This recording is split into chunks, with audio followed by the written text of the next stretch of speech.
gracias por acompañarnos en la presentación del libro de José Perla Anaya. Ha salido el sol, será por el libro y no por otras razones. Entonces, vamos a intervenir los tres. Javier y yo vamos a presentar el libro y luego Pepe va a cerrar este acto dando sus palabras. Javier Díaz Albertini, por favor, que no necesita más presentación, profesor de más de 3 décadas, casi 4, de la Universidad de Lima. Adelante, profesor. Muy bien.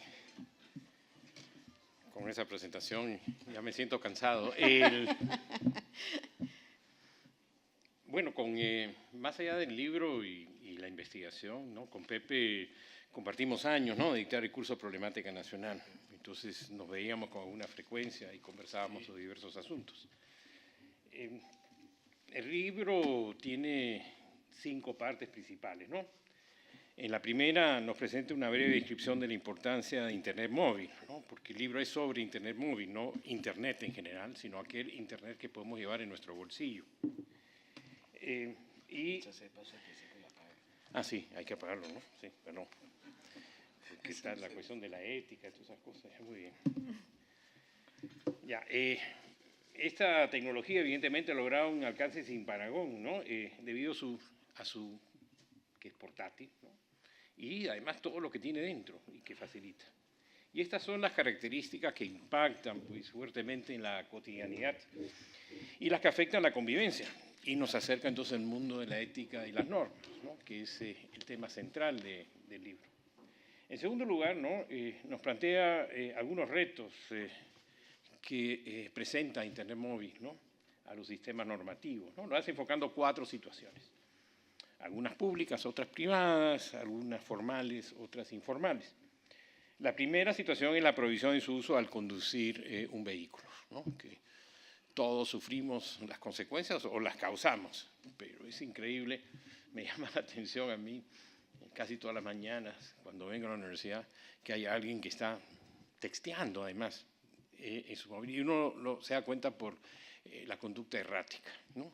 Va a 80 y después te baja a 30 y uno dice que le dio un ataque de corazón, no, le dio un like o algo parecido, pero también entonces lo ve en eso, lo ve en algo que nos afecta más, que es en el dictado de clases, ¿no? Cuando uno dicta hoy en día ante cabezas gachas, uno cree que es por respeto, pero no, están viendo su iPhone. ¿No? Y tercer lugar es el uso en las salas cinematográficas y finalmente en las reuniones familiares y amicales, ¿no? Cómo el uso de Internet móvil afecta lo que son las buenas costumbres, las normas y hasta cierto punto pues, la ética. La tercera parte hace un análisis y ya tiene que ver ya con la parte de recolección de información acerca de la necesidad, utilidad, fundamento y racionalidad, pero también la eficacia de las normas restrictivas, ¿no? Porque evidentemente hay normas que prohíben el uso de celular o de Internet móvil en el auto, hay normas informales que te dicen que no debes usarlo mientras están dictando clase, hay normas más formales en el cine, ¿no? Te dicen al principio que por favor apagues el aparato y, ¿cómo se llama?, normas informales en muchas familias acerca del uso de estos dispositivos en diferentes momentos, ¿no? Entonces, más allá del amplio bagaje que tiene en esas temáticas, ¿no?, Pepe aplicó una encuesta representativa a usuarios en Lima y entrevistas a profundidad a expertos. Y los resultados nos muestran una amplia gama de opiniones, muchas opuestas entre sí, ¿no? O sea, porque ahí se juega un poco la idea de la convivencia, pero también la idea de la libertad individual, ¿no? Y un poco si yo le estoy haciendo daño o no a otras personas. Por el contrario, el provecho que puedo tener al utilizarlo. El estudio muestra algo que ya estaba anunciado desde el principio del libro. Vivimos en una sociedad de cultura de transgresión, en la cual el juego entre el impulso e interés personal choca frontalmente con las reglas necesarias para la convivencia. La cuarta parte examina lo que yo creo que son 6 intelectuales, académicos, analistas y amigos de Pepe, en el caso mío, opinan sobre la cultura de transgresión. Tengo el honor que Pepe me haya seleccionado entre uno de estos 6 y que además comentara ampliamente el trabajo que he hecho al respecto. Todos los autores examinados plantean como una preocupación intelectual y ciudadana la creciente anomia, ¿no? La falta de norma en el país. Y yo creo que no hay que convencerlo a ninguno de ustedes, ¿no? Basta leer el periódico, especialmente en los últimos días, para darnos cuenta, ¿no? en qué mar estamos navegando. A pesar de la diferencia de énfasis, todos comparten la idea de que la debilidad de instituciones y sanciones poco efectivas permiten el desarrollo de un individualismo que últimamente he calificado en algo que escribí hace poco como exacerbado. En el quinto y último capítulo, Pepe nos ofrece una síntesis de lo trabajado y algunas sugerencias sobre cómo acercar la ética al uso de Internet móvil. Ya, quiero comenzar mi comentario propiamente dicho, ¿no? Destacando dos de los grandes retos que presenta la tecnología en sí, que Pepe menciona y yo quiero enfatizar. Y que tiene un efecto sobre la ética, la convivencia y el apego a las normas, que es el tema del libro. Primero, el hecho de que sea móvil y que contenga tanta información y posibilidades de comunicación plantea una novedad increíble con respecto a otras tecnologías y otros momentos. Como nos hace recordar Pepe, pues la tecnología de comunicación e información portátil empezó más o menos en los años 50, ¿no? Antes la radio era un aparato enorme que nadie podía cargar. Con los transistores, ¿no? En los radiotransistores empezamos ya a llevar por lo menos la información con nosotros. Después, en los años 60, creo que vino la gran revolución del Walkman, en la cual ya podías, ¿no? Llevar tu cinta cassette y escucharla donde quisieras. Pero estaba limitado, evidentemente, al cassette y la música que hayas podido pues, recopilar. Después hubo variaciones de esa con el Discman, ¿no? El cual podías llevar más canciones todavía, pero todavía sigue siendo algo bastante limitado. Después empezamos pues, con el celular, el iPod, el iTouch y finalmente lo que llamamos hoy en día el teléfono inteligente o smartphone. La diferencia es que cada vez estábamos portando más, ¿no? Al principio portábamos lo que una emisora tenía, después lo que podía contener un disquete, después lo que podía contener un CD y así poco a poco hasta que ahora pues, no hay prácticamente límites en la cantidad de información y capacidades de comunicación que estás llevando. Ya, menciono este hecho porque antes la tecnología de información y comunicación ocupaban un lugar, un espacio definido porque era fijo, eran ubicuas. Esto creaba ambientes específicamente orientados a esa finalidad. Por ejemplo, por lo menos en mi casa, rara vez el teléfono fijo se encontraba en el comedor, porque el lugar donde se comía, se cenaba y se almorzaba era un sitio donde no podía haber esa perturbación. El teléfono estaba o en la cocina, o estaba en un pasillo, o estaba en un sitio alejado y además con instrucciones muy claras al personal doméstico. Si llaman, ¿qué había que decir? Están ocupados, ¿no? Por favor, llame más tarde, me da su nombre, por favor. Estaba teléfono lejos, ¿no? Entonces quizás ahí las costumbres y las normas eran más fáciles de seguir. Había distancia, había instrucciones, y había toda una serie de cuestiones. El televisor, el estéreo, el equipo de sonido, la computadora también ocupaban lugares y espacios. No podías llevarlos contigo. Entonces no podías llevarlo, normalmente permitía una suerte de división con también reglas particulares y específicas de ellas, ¿no? En estos tiempos lo único que te permitía una interrupción a la convivencia y una interacción era un telegrama, ¿no? Si llegaba un telegrama, rara vez eran buenas noticias, ¿no? A menos que no te ganaste la lotería, pero no te llegaba esa información por el telegrama, ¿no? Es lo único que podía. Sonaba un telegrama y todo el mundo se paralizaba. Pero el resto había su momento y su lugar y se podía controlar. Como dirían algunos antropólogos, esta novedad nos planteaba, pues, la novedad, ¿no? Hoy en día de lo portátil, ¿no? Nos plantea un problema serio de brecha o rezago cultural, ¿no? Los antropólogos llaman esto cuando hay un desfase entre el desarrollo técnico en una sociedad y sus instituciones morales y legales, ¿no? Avanza tan rápido que uno no sabe qué reglas seguir, ¿no? ¿Qué hago además cuando esta tecnología es omnipresente? Es decir, cuando resulta muy difícil trazar límites y fronteras. Es un fenómeno que claramente podemos decir que es desterritorial.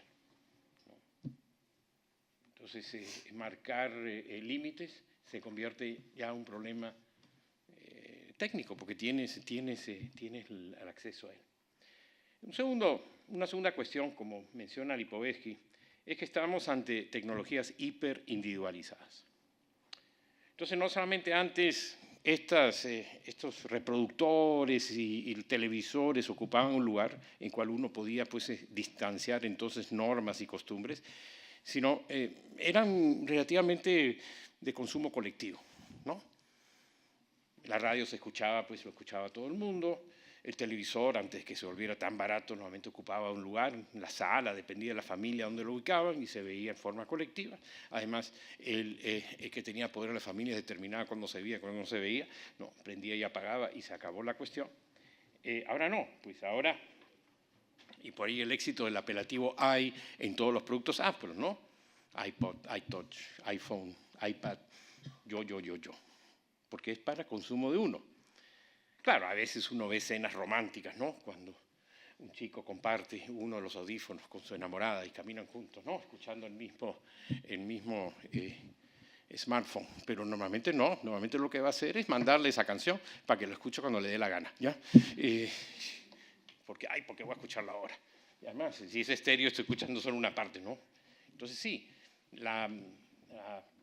es un consumo hiperindividualizado. Entonces mi hipótesis, Pepe, es que siempre que hay un otro u otra presente y que tú usas estos dispositivos, ya estás de una forma u otra, ¿no? Despreciando, como el caso del fobbing, o cómo se llama, estás ignorando o estás imponiendo una situación. Simplemente, al momento de levantarlo y ver qué mensaje recibiste, ya de frente estás, porque esto es para uso mío. Entonces, de una forma u otra, al otro le estoy dando más importancia a lo mío. Ahora, eso no es un problema si ocurre de vez en cuando, pero de por sí el uso, la tecnología lo que te lleva es a un uso hiperindividualizado, como diría Lipovetsky. Entonces, el Internet móvil no solo es privado, sino que está destinado a ser usado por uno solo. Más allá, como dije, de las escenas románticas, ¿no? Uno básicamente está consumiendo algo que es determinado por uno y básicamente destinado a lo que uno quiere. Ya, entonces, la tecnología ya nos plantea un problema en relación con la convivencia, la ética y las normas, ya de por sí. Pero Pepe lo que le añade a todo esto es una problemática muy nacional, que es la cultura de transgresión. No solamente ya plantea un problema que tenemos que negociar la convivencia en el uso de estos aparatos, sino que estamos acostumbrados a tener poco apego a las normas. Antes de entrar a esto, quería aclarar dos cosas. Yo no encuentro ninguna oposición entre individualismo y apego a las normas. Mucha gente, no sé por qué lo pone, cuando justo el individualismo surge, cuando aprendemos a respetar normas y, considerarnos igual al otro. La libertad individual nace de normas, ¿sí o no? Entonces, la gente dice, no, el individualismo lleva a que la gente no respete instituciones y normas. No, los países más individualistas que yo conozco, que son los escandinavos, por ejemplo, los alemanes, también hay un gran apego a la norma. Porque justo el apego a la norma es lo que me permite, ¿no?, poder expresar y vivir mi individualidad, ¿no?, con mayores posibilidades. Porque la individualidad que tenemos en el Perú es una individualidad de estar cuidando mi espalda todo el tiempo. Porque como no respeta las normas, ¿cuánta de mi energía, cuánto de ese posible desarrollo que yo tengo como individuo malgasto pensando en qué va a ser el otro, tomar estas precauciones, porque no puedo confiar? Por el contrario, yo creo que las sociedades donde se confía, las sociedades en las cuales las personas respetan las normas y las normas ¿no?, son efectivas, hay mucho más tranquilidad y posibilidad de que uno se desarrolle como individuo. Entonces, yo creo que es un falso dilema lo que algunas veces se plantea en ese sentido. Un pensador como Lipovetsky te dice, sí, pues las instituciones se van debilitando algo, ¿no? Hay mayor libertad, pero en ningún momento te dice que lleva a un descalabro, pues no. Las instituciones están ahí y funcionan. No tienen quizás el mismo carácter de antes, pero están ahí. Entonces hay que darnos cuenta que seguir las normas no quiere decir que uno sea menos individuo o pueda expresar menos su individualismo. Una segunda idea es que el descalabro de nuestro país en los años 80 nos llevó a considerar las normas como algo negativo. Los pensadores más importantes de las ciencias sociales que teníamos en ese momento basureaban las normas, para ponerlo bien criollo. Matos Mar, las normas son malas, son criollas, ¿no? Emigrante andino, está creando nuevas cosas, ¿no? Hay que cambiar el Perú. Hernando de Soto, las normas son pésimas, son mercantilistas, ¿no?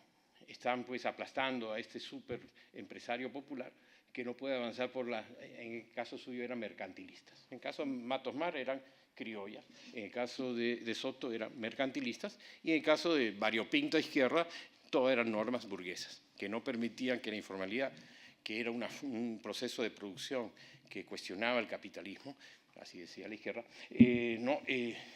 no pueda prosperar. Entonces, todos los años 80 vivimos diciendo que las normas eran malas y que el informal era el héroe popular, ¿no? Y que lo que teníamos que acabar es con las normas para que este héroe popular pudiera cumplir con su misión de salvar el Perú. Llegaron los 90, no le prestamos mucha atención, y después nos despertamos en 1997, por poner un año. Puchica, nadie respeta normas, ¿no? Entonces ya empezamos a decir, respetar las normas son buenas, ¿no? Tenemos que volver a tener un orden normativo que funcione. Y en el caso de gente más progresista, eso se tradujo en voy a luchar para que cumplimenten los derechos, que se cumplan los derechos ciudadanos, que se cumplan los derechos humanos, etc. Entonces, no debe llamar la atención que normalmente es la izquierda, las ONGs, que trabajan más con lo que se llama un enfoque de derecho y lograr que las normas se cumplan, ¿no? Entonces, la idea ahora no era la revolución, sino que las normas se cumplen, ¿no? Queremos que la Constitución se cumpla, queremos que se cumplan todo este ciclo. Pero ya era un poco tarde. Ya es un poco tarde, porque ya nos acostumbramos a relativizar la norma, que es la palabra que yo más uso, ¿no? Entonces yo determino si la norma la cumple o no en cada momento y en cada lugar, ¿no? Si hay una cámara tomando de foto, entonces voy más lento, ¿no? Si hay un policía ahí, entonces hago esto, y aún ahí el policía puedo decidir si lo coimeo o no lo coimeo. Puedo seguir adelante, ¿no? Toda una serie de cuestiones en las cuales la norma depende de mí. Y eso se transfiere, pues, evidentemente al fenómeno que estamos hablando, ¿no? Del uso de Internet móvil, ¿no? Eso ya depende de mí, depende del momento, depende de la interacción, etc. Otras cosas sobre el libro, Pepe, para terminar. A pesar que me criticas por considerar que parte del problema, yo digo que parte de los problemas son las normas en sí, ¿no? Porque mucha gente dice estas normas pues están hechas con nombre y apellido, entonces ¿por qué voy a seguir una norma, no? Bueno, mira, 85% de los peruanos creen que se gobierna para el bien de un grupo muy pequeño. Entonces nosotros sí dudamos de las normas. Y además vemos que muchas tienen nombre y apellido, paterno y materno. Entonces uno dice, no, esta norma no me conviene, esta norma es para otro, esta norma es para generar toda una serie de situaciones. Acabamos de tener todo un diálogo, por ejemplo, con una ley que era de promoción de la inversión agraria. Una ley temporal que ya tenía 20 años y que significó toda una serie de ganancias increíbles para inversionistas en el agro y que empujaron para que se prorrogara 20 años más. Entonces es una ley que crea condiciones especiales y específicas que significa menos derechos para los trabajadores para incentivar la inversión. Y uno dice, pero eso es una medida supuestamente temporal, porque crea una situación en particular para ese grupo de trabajadores, ¿no? Pero no, pues, se prorrogó 20 años más. Y la gente cree que es ciega, no ve que claramente hay un grupo que está impulsando eso y está creando una norma que disminuye los derechos de un montón para beneficiar pues, las ganancias de otros. Sí, pues. Porque claro, allá la idea era vamos a llevar todos estos beneficios a todos, pero eso es otra cuestión. Sigo considerando que la relativización de la norma es nuestro principal mal. Y es algo que ocurre porque nuestras instituciones son un desastre. Es como mi vecino que siempre se manda pues, en contra del tráfico para dar la vuelta a la esquina. Y un día le dije, vecino, ¿por qué haces esto? Me dijo, son solo 15 metros. O sea, eso es relativizar la norma. Son 15 metros. No, es contra el tráfico, ¿verdad? Pero él no lo ve así, porque cuando ve lo que la vecina hacía lo mismo, es una bestia, son 30 metros, ¿no? O sea, ella estaba causando gran daño, pero él no. Entonces, la gente maneja así las normas, ¿no? No, es un poquitito. Había un amigo que tuvo que mudar porque la entrada para su garaje estaba al lado cuando todavía existían los teléfonos públicos. Y siempre alguien se estacionaba en la entrada y estaba hablando por teléfono público. Y él no podía entrar, ¿no? Tocaba la bocina y siempre le hacían la misma, ¿no? Un gesto muy nacional. Un ratito, o sea, fríguete un ratito, ¿ya? Esta es tu entrada, tú tienes derecho a entrar al garaje. Un ratito, esto y lo otro. Eso se llama relativizar. Es igual que el que textea. Está diciendo, no, es un ratito, que te fastidia, que te molesta, ¿sabes? No, ¿por qué tanta cosa? O el alumno ¿no? que está usándolo, a pesar que se le advierte que no. Y entonces, claro, es que ahí viene la cuestión de la sanción. Porque los alumnos siempre hemos sido dispersos, por favor, había clases que para mí eran muy aburridas, me ponía a dibujar mi cuaderno. Hoy en día no dibujan, pero eso es lo que hacía. Y alguna vez se pasaba hablando de los jesuitas, yo no sé por qué tenían esa capacidad de venir detrás tuyo sin que te dieras cuenta, ¿no? Y veía que tenías ese dibujo y te quitaba el dibujo y te castigaba, ¿no? Peor es cuando hacía un dibujo sobre cura y le pasabas a alguien y él lo interceptaba, no sé cómo siempre estaba atrás. Son jesuitas, entonces te agarraban y te castigaban porque habías hecho el dibujito, ¿no? Para que veas y para terminar esto, ¿no? La cuestión ética y todas esas cosas. Nosotros tuvimos problemas en estudios generales en un caso así, ¿no? Un alumno filmó a una profesora en un curso de lengua. Lo editó y le puso música de perreo. Y lo subió, ¿no? Al ciberespacio. Y entonces, después de un rato, ya en YouTube tenía como 10.000, ¿cómo se llama? Seguidores. No, visualización, no sé. Y eso causó un problema porque evidentemente venían los comentarios y casi todos los comentarios eran de nuestros enemigos económicos, la UPC, y nuestros enemigos ideológicos, la PUC. Y decían, ay, eso es lo que hace en la Universidad de Lima, se pasan todo el tiempo, ¿no? Esto no estudian, son unos vagos, son unos flojos, que eso es lo que empezó a preocuparle a la universidad, ¿no? Y lograron que lo sacaran porque hacía mención del nombre de la profesora, había toda una serie de cuestiones ahí. Y se descubrió quién fue el alumno, ¿no? Y yo estaba en ese momento en Consejo de Estudios Generales, entonces teníamos presente, y había algunos profesores que querían expulsarlo. Y dije, no, le llamamos la atención, le hacemos algo, pero este chico está haciendo lo que nosotros hacíamos, ¿no? Una travesura, pero no se da cuenta de qué. Del poder de esa travesura hoy en día. No del alcance. Antes el alcance era, como digo, tú pasabas el dibujito de unos amigos, te reías un rato, no pasaba de 5 personas. Ahora no, tienes un alcance enorme.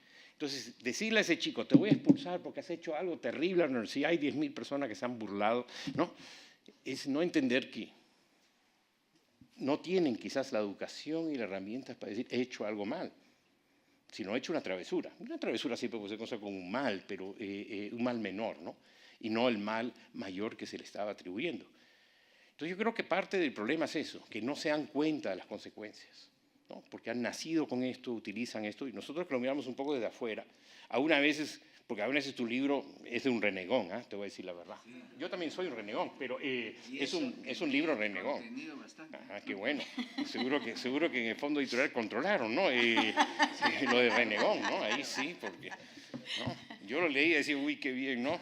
Tenemos la misma edad, podemos renegar todo lo que nos da la gana, ¿no? O sea, y renegar con razón, pero para que llegue a los chicos, ellos tienen que comprender también las consecuencias, que muchas veces no se dan cuenta. Quizás, mira, en las encuestas, los dos casos en donde dicen que perturban más es primero manejando, porque hay que ser medio tarado para no darse cuenta, ¿no?, que tiene consecuencia al textear mientras manejas. No, si simplemente conversar, ¿no?, en un celular ya tiene consecuencias. Y el otro en la familia, ¿no? Porque en uno es 75% por ahí que dicen que no, esto sí perturba, que es en el caso de manejar, y un 60% en que perturba la relación familia. En donde hay más problemas es dentro del aula de clase y en el cine. Ahí baja hasta 40%, 42% de los que dicen que perturbaría. Entonces yo creo que ahí se están fijando primero en algo individual, que alguien maneja así me puede matar, y la familia, que sigue siendo importante en esta sociedad pues con instituciones débiles. Con normas relativizadas, la familia sigue siendo pues un eje central. O, para hacer propaganda de mis libros, las redes cercanas. Muchas gracias.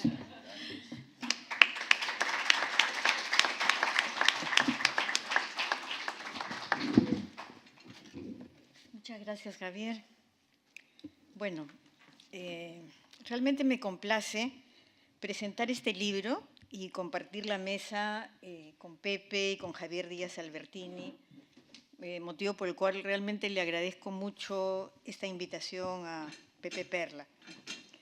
La presentación de un libro es siempre un motivo de alegría, un motivo de celebración, la celebración de un nacimiento, la fiesta, el júbilo por este acontecimiento, y yo creo que esa es la razón que nos reúne aquí.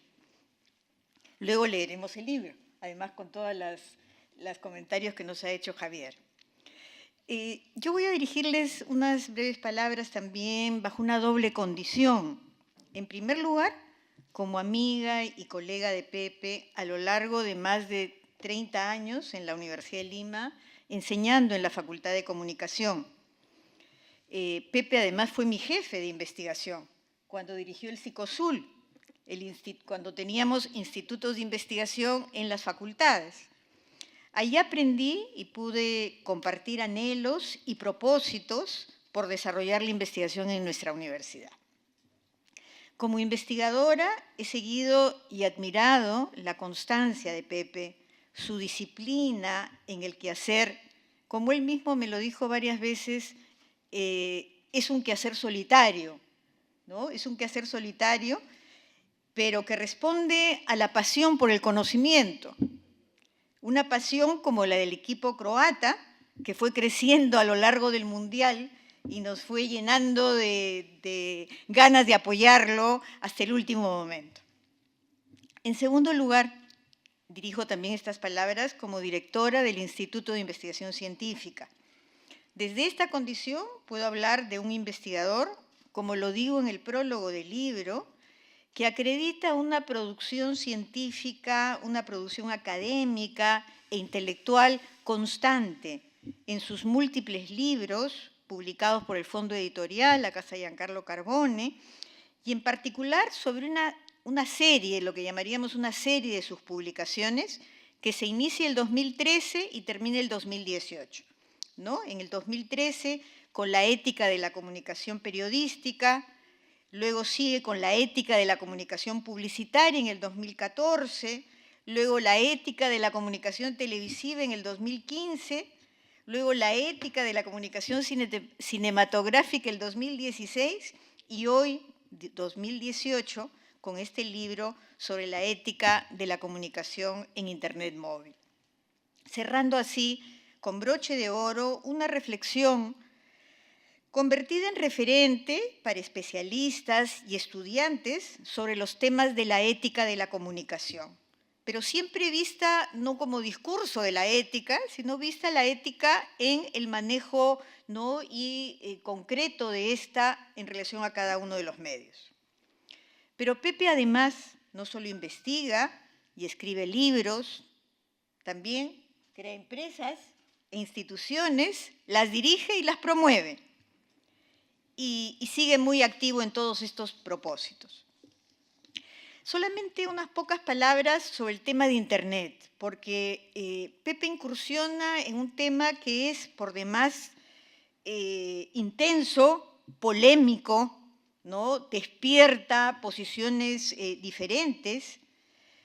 Y yo quiero señalar una idea que me parece fundamental, ¿no? Que en realidad la revolución digital no es solamente una revolución tecnológica. Y en ese sentido, el celular no es solamente un aparato, ¿no? Creo que esta es la idea más importante que puede acompañarnos cuando reflexionamos sobre Internet, entendiendo que Internet ha producido y continúa produciendo cambios en la vida humana, en la vida cotidiana, en todo lo concerniente al humano.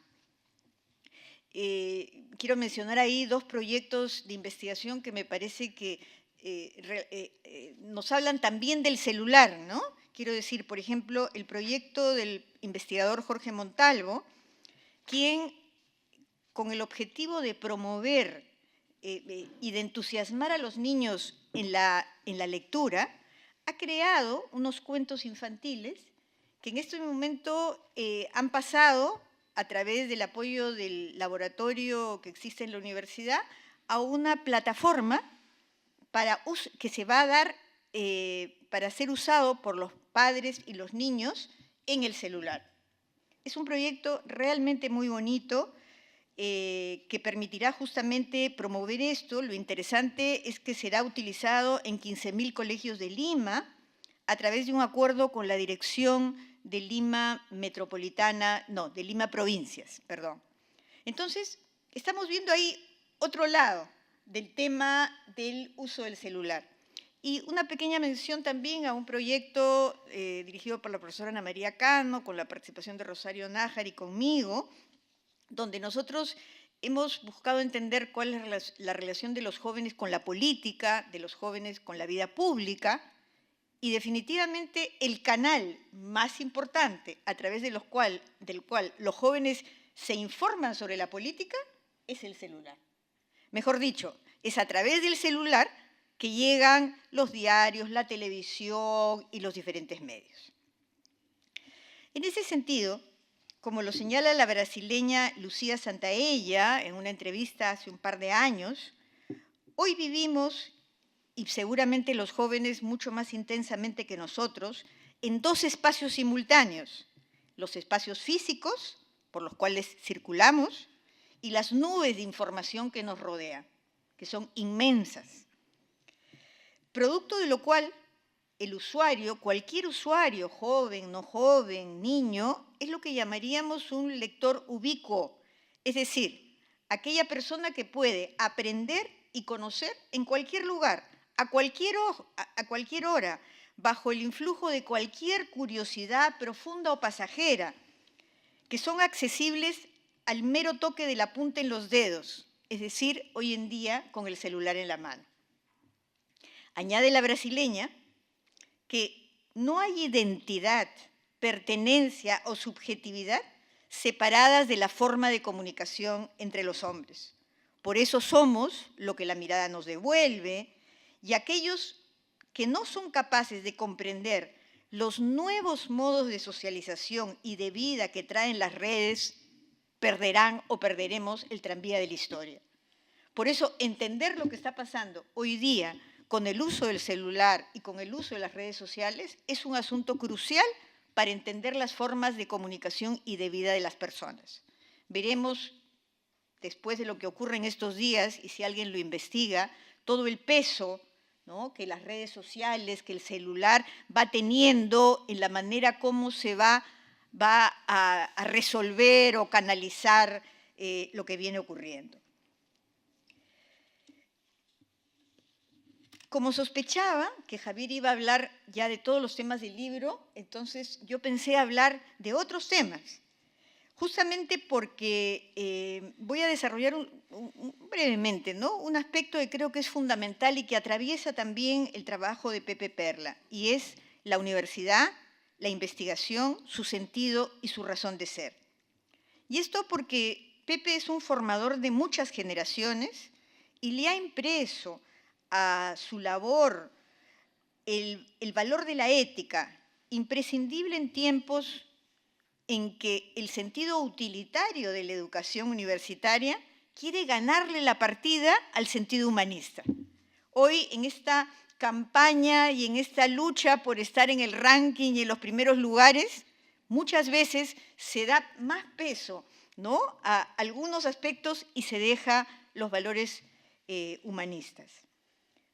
Y hoy, más que nunca, cuando asistimos a este espectáculo de la corrupción a través de los audios revelados de jueces y fiscales y sus vínculos con los políticos, la convicción sobre el papel de cada ciudadano, de su formación ética y su compromiso en las instituciones, es una tarea para los formadores de ciudadanos en las universidades. Porque lo que estamos haciendo nosotros en las universidades es formar ciudadanos. Y ahí el sentido de la ética resulta fundamental. Leí hace un par de años un artículo en la sección internacional del diario El País, escrito por Cristina Pereda y titulado ¿Necesitamos tantos científicos?, se preguntaba.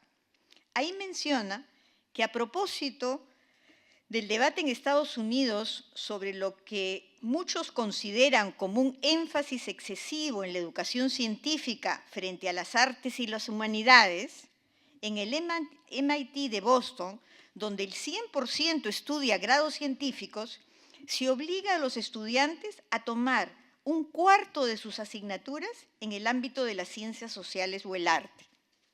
Precisa que en la actualidad 1.5 millones de estudiantes de primaria en Estados Unidos no reciben clases de música y otros 4 millones tampoco participan en lecciones de artes visuales. El 100% de los estudiantes de escuelas públicas, es decir, un total de 25 millones, nunca ha tenido una clase de danza ni de teatro. Sin embargo, y citando al fundador de Apple, Steve Jobs, el ADN de Apple no es la tecnología, sino su combinación con las artes y con las humanidades, lo que nos aporta el resultado. América, dice el artículo, no va a dominar el siglo XXI haciendo chips, sino reimaginando cómo interactúan los ordenadores y otras tecnologías con los seres humanos. Por ello, podemos afirmar que en la Universidad del siglo XXI no hay enseñanza sin investigación, ni investigación sin enseñanza, y yo añado, ni enseñanza e investigación sin ética. Esta promoción del pensamiento crítico, ¿no?, es realmente una de las tareas fundamentales.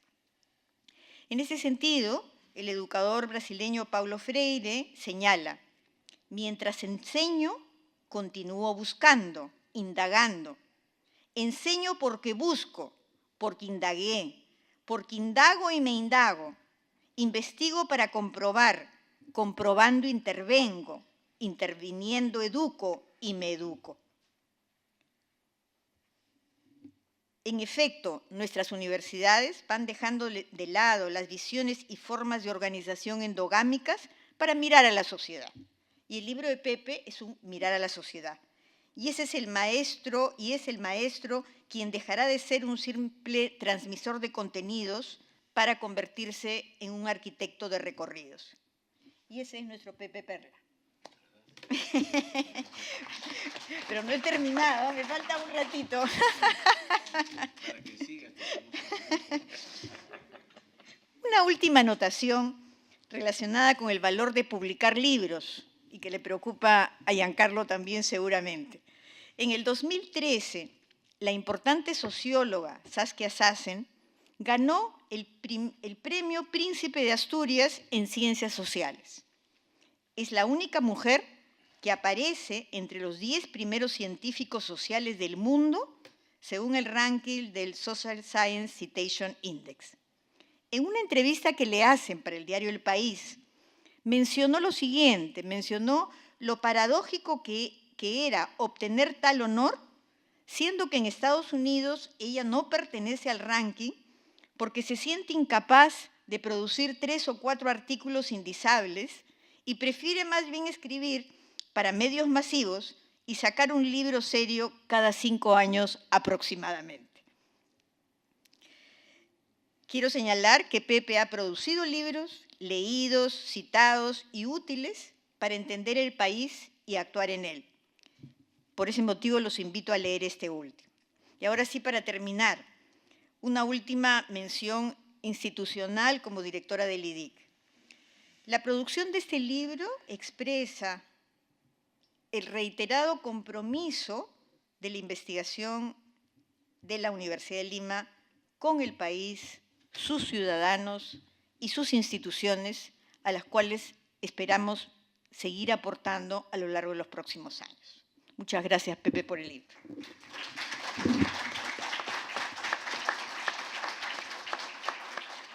Y ahora, el autor.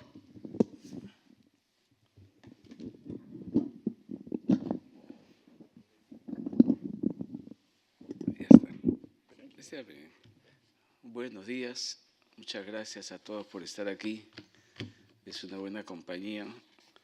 Cuando uno termina una obra de muchas noches y de muchas madrugadas de esfuerzo, como decía Desiderio Blanco, nuestro ex rector, hace 40 años, cuando yo empecé a imaginar un primer libro que siempre se hace así, quitándole horas al descanso.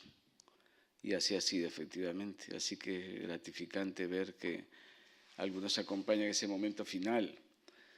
Y también recuerdo a Rafaela Pinilla, que acaba de fallecer, porque fue ella la que, yo tengo memoria cinematográfica, como siempre digo, en este momento la estoy viendo, y estoy viendo en qué aula fue, etcétera, aunque ya el aula no esté, en que me dice, ¿no tienes algo para publicar? ¿No? Pasaba por ahí. Y ahí pensé, pues sí, creo que tengo algo para publicar, ¿no? Y así salió el primer libro, en 1987, o sea, hace 31 años.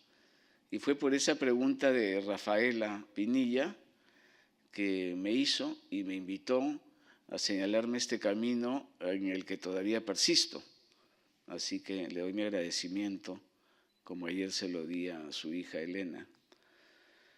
La Universidad de Lima, efectivamente, a la que agradezco mucho nuevamente, ¿no? Y aquí, aprovechando la presencia de mis amigos, como dicen algunos, la presentación de un libro es para que los amigos que comentan rindan elogios al autor del libro, ¿no? Parte de eso ha sido acá, y yo lo agradezco, ha sido una buena compañía.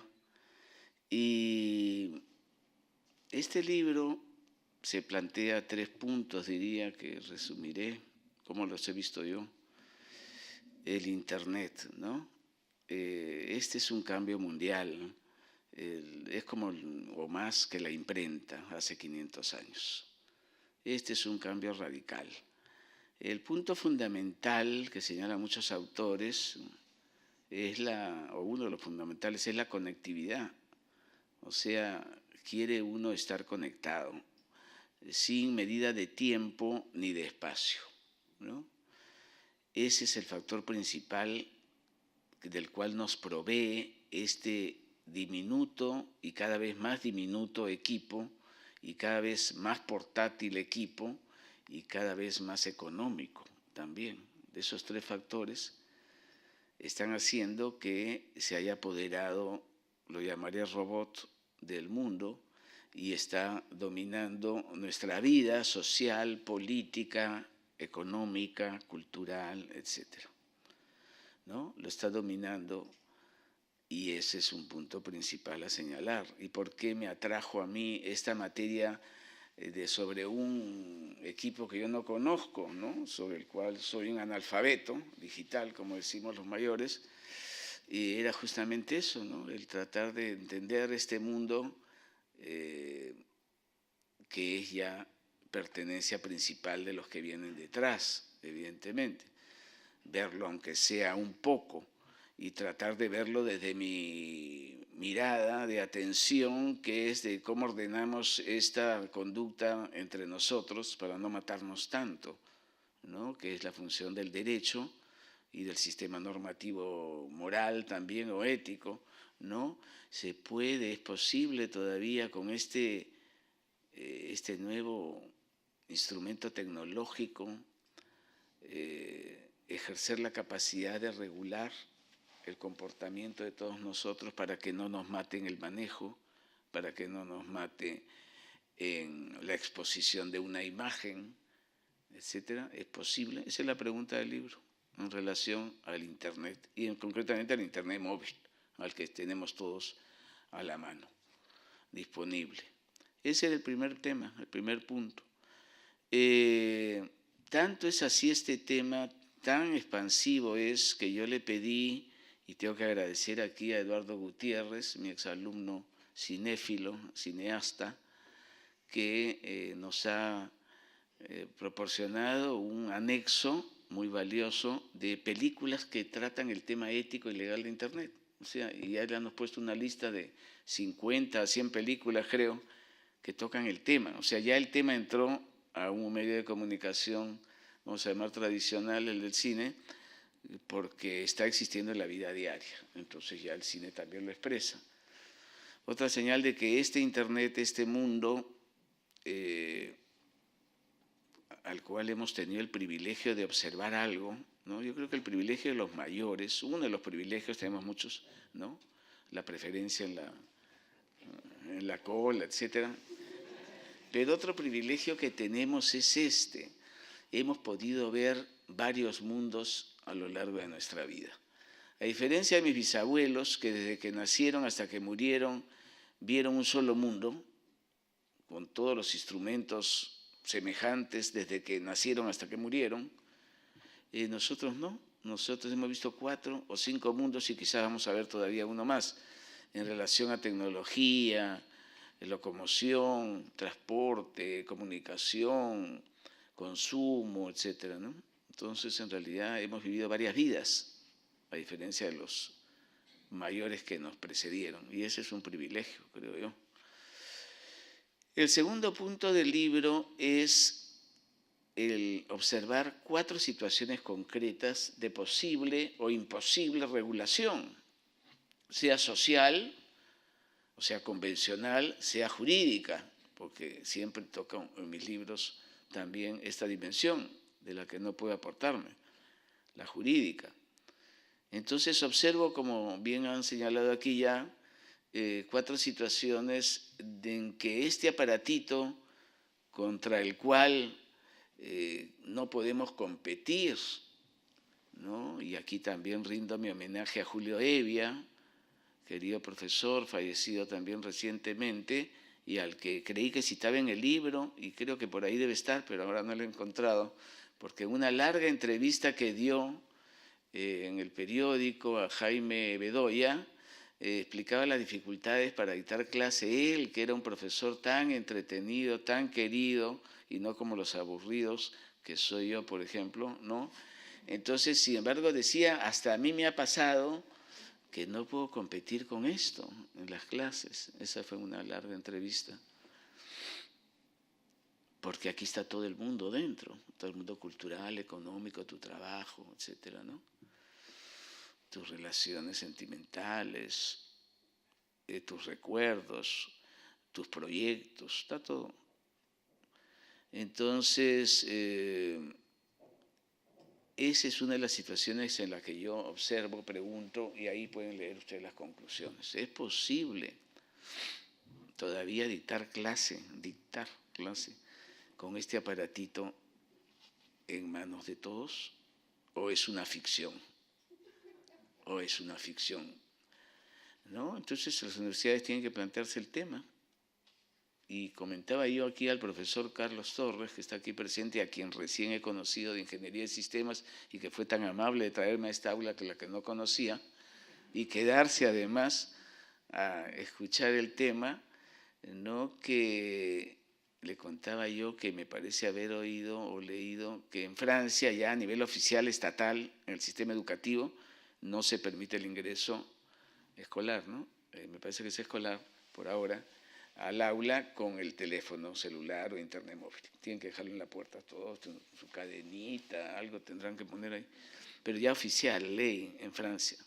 O sea, ya el Estado tomó un rol que parece que seguirán, y yo creo que lo seguirán. Será el mejor, nos servirá la Unión Europea y después vendremos nosotros, etcétera, ¿no?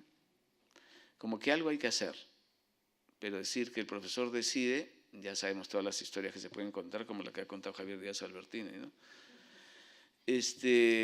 La otra situación era en el manejo, claro, en el manejo, porque mata gente, está a nivel mundial, Japón saca spots para evitar que la gente use el celular mientras maneja, ¿no? Japón, imagínate nosotros, ¿no? Entonces es un tema ya de vida o muerte. En el del aula es de pérdida de concentración, dispersión, en fin, todo lo que creemos o creían los antiguos que afectaba el proceso de aprendizaje, ¿no?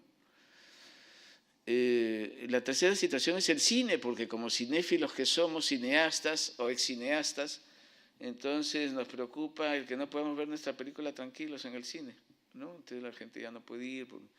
Pero claro, el joven de hoy está acostumbrado a ver una película conversando.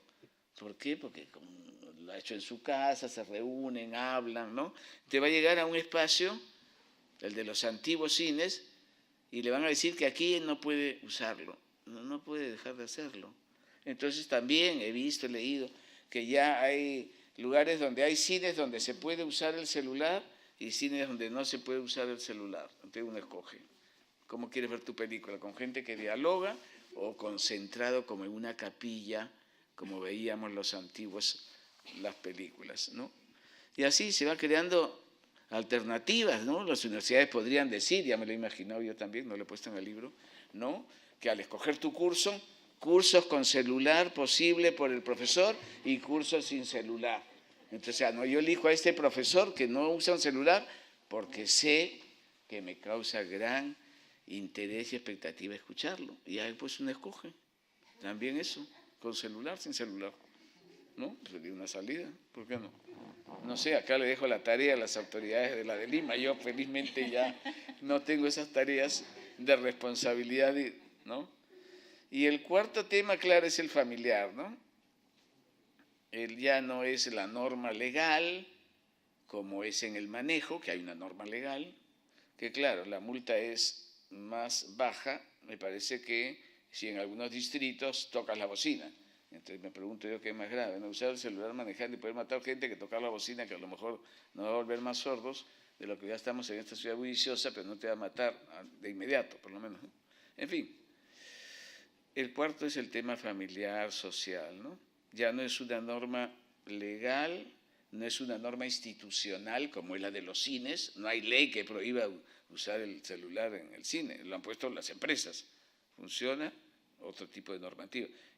O la de la universidad, no hay ley, la ha puesto la universidad, en algunos casos no la ha puesto. Y la última es la social, ¿no? Entre todos, ¿no? Decimos, bueno, ahora ya no usen, o decimos usen lo que quieran, o no decimos nada.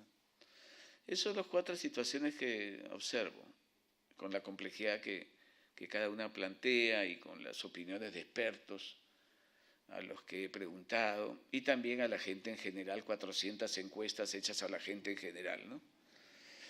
Y el último tema es, bueno, ¿qué tiene que ver todo esto, la tecnología de Internet y estas situaciones concretas de su uso transgresor con nuestro país? Y ahí es donde me encontré, entre otros autores, con Javier Díaz Albertini, que hablan de la cultura de transgresión. Me encontré con Alfredo Bular, que es abogado y que habla de esto en varios artículos.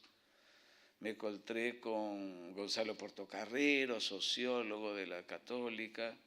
Me encontré con Hugo Neira, conocido sociólogo que ha vivido casi todo el tiempo fuera, pero que tuvo un rol principal en el gobierno de Velasco Alvarado. Me encontré con un Martín Anaya, al que no conozco, pero quiero conocer, también sociólogo de la Católica y que además ha ido a Wisconsin, entonces me ha dado curiosidad, porque yo también soy hijo de Wisconsin, y de lo cual me siento muy honrado también. Entonces, que hablan de la cultura de transgresión. Y yo estoy con ellos en creer que el tema principal del Perú hoy día es esta cultura de transgresión que se ha instalado entre nosotros. Estoy citándolos también a Durán, ¿no? La fiera ya se ha metido en nuestra casa, la expresión es de uno de ellos, la fiera ya se metió a nuestra casa, se ha convertido en parte de nuestra piel y de nuestro accionar diario la transgresión. no es una falta suelta por acá, por allá, sino en todo lo que se ha destacado acá. Está mal visto que alguien cumpla las reglas en la vida cotidiana, lo que dice Javier, ¿no? Entonces, es un ratito nomás, son 15 metros nomás de transgresión. Entonces ya forma parte de nuestro modo de ser. Está mal visto el que lo incumple, si el inspector entra al microbús y quiere poner una infracción. Todos son casos reales, ¿no? Yo siempre me someto a casos reales, me remito a casos reales. Y entonces los del bus protestan porque pobre chofer, pero ¿cómo le va a poner una papeleta y queremos seguir nuestro camino en este mundo de cultura de transgresión en el que vamos? Queremos seguir nuestro camino.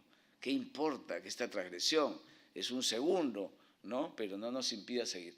Entonces, el problema principal es, la pregunta es, este aparatito que está acá, que cada vez será más pequeño, más barato y más portátil, ¿cómo se conecta con nuestra cultura de transgresión?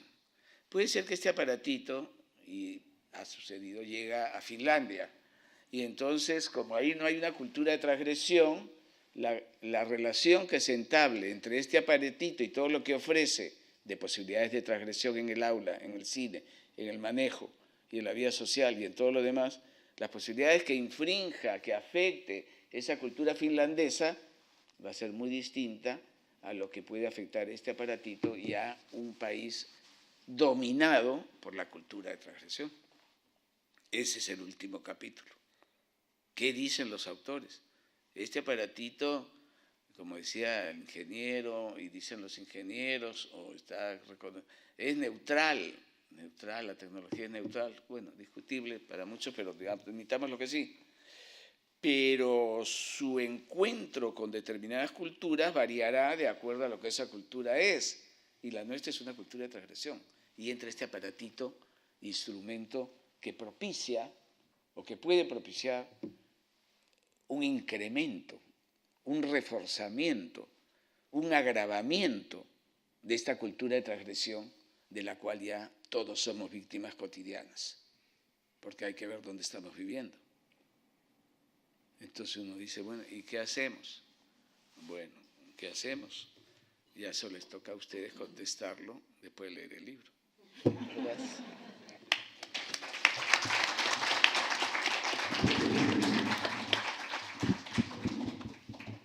Muchas gracias a todos. Los invitamos a un brindis con el autor. Muchas gracias.